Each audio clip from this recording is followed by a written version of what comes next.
Hello Maccha, welcome to our channel. కొంచెం gap వచ్చింది మనం మూవీ ముచ్చట్లు మాట్లాడుకొని. ఈరోజు డైరెక్ట్గా ప్రభాస్ అన్న కల్కి మూవీ చూసి వచ్చా. దాని గురించి మాట్లాడదామని చాలా ఎగ్జైటింగ్తో మీ ముందుకు వచ్చా.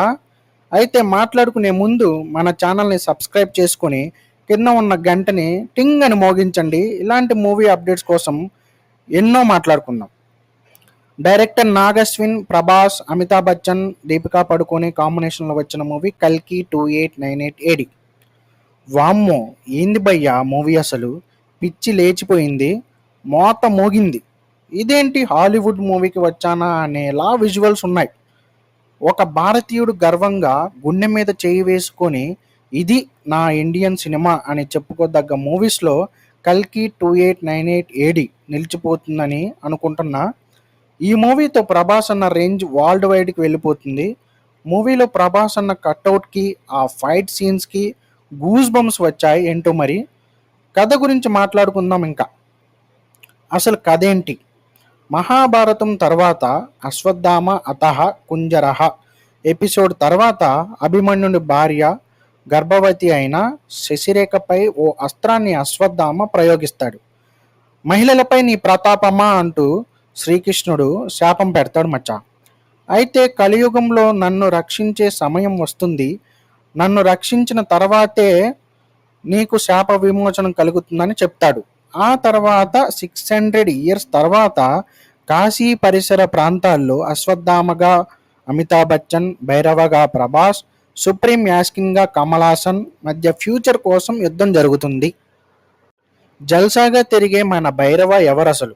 సుప్రీం యాస్కిన్ ప్రాజెక్ట్ కే లక్ష్యం ఏమిటి? ప్రాజెక్ట్ కే కోసం సుమతితో పాటు అమ్మాయిలను ఎందుకు బలి తీసుకుంటాడు? యాస్కిన్ కాంప్లెక్స్ అండ్ శంబాల మధ్య యుద్ధం ఏమిటి? కాశీలో భైరవ ఏం చేస్తూ ఉంటాడు అసలు? అశ్వత్థామ కోసం వచ్చిన భైరవ ఎవరు? ఇలాంటి చాలా థ్రిల్లింగ్ సీన్స్ ఉంటాయి మచ్చా. కాంప్లెక్స్ నుంచి సుమతి తప్పించుకొని వస్తుంది, తనను వెంటాడడమే యాస్కిన్ లక్ష్యంగా పెట్టుకుంటాడు. అయితే వీటన్నిటి చుట్టూ తిరుగుతూ ఉంటుంది. ఫస్ట్ హాఫ్ మహాభారతంతో స్టార్ట్ అవుతుంది మచ్చా. ఆ తర్వాత 600 ఇయర్స్ టెక్నాలజీలోకి వచ్చేస్తాం. ఫుల్ టెక్నాలజీ, మనకి ఇమాజినేషన్ కూడా అందని వస్తువులు ఉంటాయి. నిజంగా చాలా థ్రిల్ చేస్తాయి. కథలో డెప్త్ ఉండటంతో క్యారెక్టర్స్ ఇంట్రడక్షన్ వల్ల మూవీ కొంచెం స్లోగా అనిపిస్తుంది. ఆర్జీవి, ఎస్ఎస్ రాజమౌళి, దుల్కర్ క్యారెక్టర్స్ రావటం థ్రిల్లింగ్గా ఉంది మచ్చా. అయితే ఇంటర్వెల్ 20 మినిట్స్ ముందు సినిమా ఒక రేంజ్కి వెళ్ళి సెకండ్ హాఫ్ మీద చాలా ఎక్స్పెక్టేషన్స్ పెట్టుకుంటాం మచ్చా. సెకండ్ హాఫ్ మీద భారీ ఎక్స్పెక్టేషన్స్ పెంచుకుంటాం. అలా అలా ఆడుతుంది. ఇక లాస్ట్ 30 మినిట్స్ మాత్రం Prabhas and Amitabh Bachchan fight scenes peaks ఉంటాయి. నాకైతే సీట్లో కూడా కూర్చోబుద్ధి కాలేదు, కేకలు పుట్టించింది. లాస్ట్లో కమల్ హాసన్ ఎపిసోడ్తో సెకండ్ పార్ట్కి భారీ అంచనాలు పెరిగేలా ఎండ్ చేస్తారు. అయితే ఫుల్ క్రెడిట్స్ నాగశ్విన్ భయ్య. పురాణాలు అండ్ టెక్నాలజీ కనెక్ట్ చేసిన విధానం చాలా మెచ్యూర్గా ఉంది. సూపర్ అసలు. ఆయన క్యారెక్టర్స్, స్క్రీన్ ప్లే చాలా థ్రిల్లింగ్గా ఉంది. ఈ మూవీలో అమితాబ్ బచ్చన్ గారి నట విశ్వరూపం చూస్తాం. ప్రభాస్ అన్న యాక్టింగ్ గురించి మనం సపరేట్గా చెప్పాలా ఏంటి? దీపికా పడుకోని ఎమోషనల్ క్యారెక్టర్స్లో ఒదిగిపోయింది. కమల్ హాసన్ గారు చిన్న క్యారెక్టర్ కానీ ఆ ప్రజెన్స్ని ఫీల్ అవుతాం. Special characters Rajamouli, RGV, Dulquer.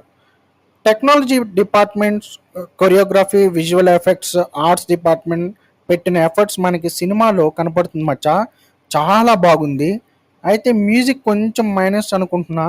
Background music, elevation music అంతగా లేదనిపించింది. ఓవరాల్గా సినిమా మాత్రం కంప్లీట్ మండి బిర్యానీ తిన్నట్లు ఉంది భయ్యా. Full satisfied. ఇది మీతో షేర్ చేసుకుందామని చాలా క్యూరియాసిటీతో వచ్చా.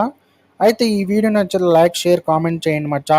మూవీ లవర్స్ అందరూ మన ఛానల్ని సబ్స్క్రైబ్ చేసుకోండి, కొంచెం ఎంకరేజింగ్గా ఉంటుంది. Thank you.